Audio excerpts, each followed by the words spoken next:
Okay, this one's titled Introducing Dsus.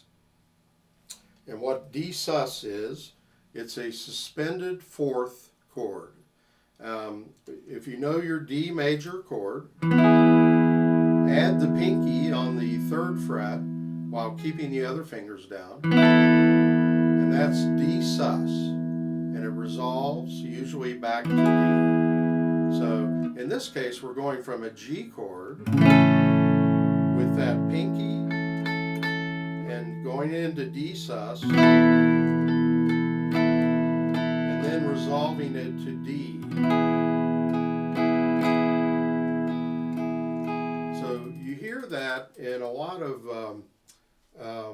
rock that came from like 1970 on up through the 70s, like The Who. Pete Townsend did a lot of suspended chords in The Who and in his songs.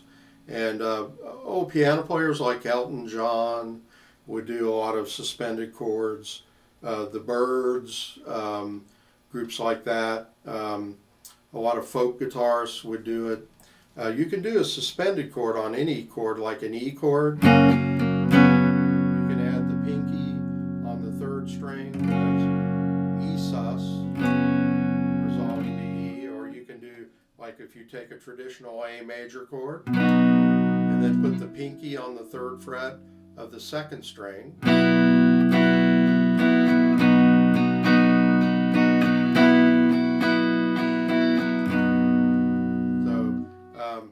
I have another thing, I think it's at the end of this book, actually the end of the 2nd book, called Suspenders, where I do a lot of suspended chords resolving in, or regular chords resolving into suspended chords. So like G, regular G chord, resolving into a suspended chord, which resolves to its resolution. So we call this a suspension and a resolution. It's a dissonance. Actually, it's a wrong note that resolves to the right note in the chord.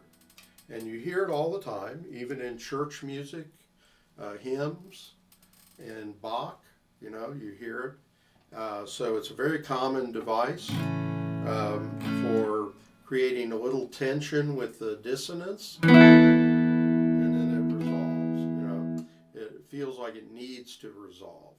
So now the other thing about this, if you look at the high note of the first 3 chords, it's the same G on the 3rd fret of the 1st string.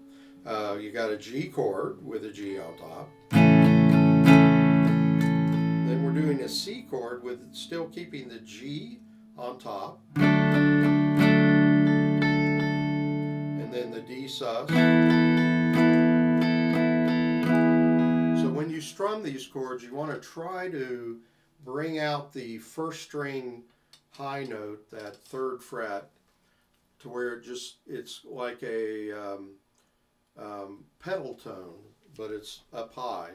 A lot of pedal tones are in the bass, but it's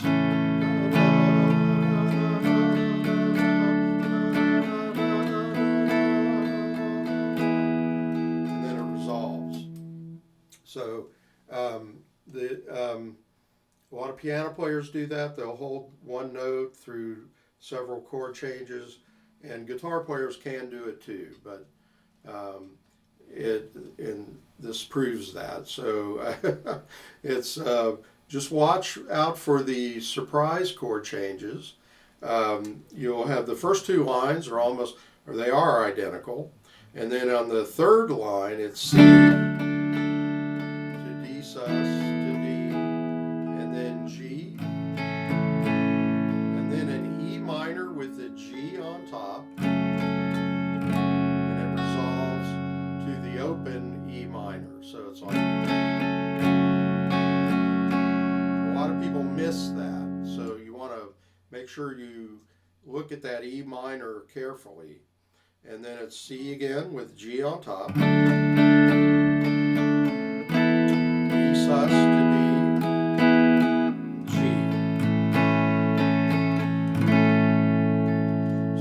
these chords down, and then we'll do, I know you've been asking for it, and I'll give it to you. We'll do a Jimmy Buffett song. You get these chords down, and then we'll do Come Monday by Jimmy Buffett. That's the next lesson. Okay? So this is kind of a prep for that. And we're getting into a little more challenging, but really pretty sounding chords. And learning how to do passing tones and all that. You know, so have fun with it. Subscribe, John Hedger Guitar Studio on YouTube. Like this video and like my Facebook page, John Hedger Guitar Studio. Thank you so much.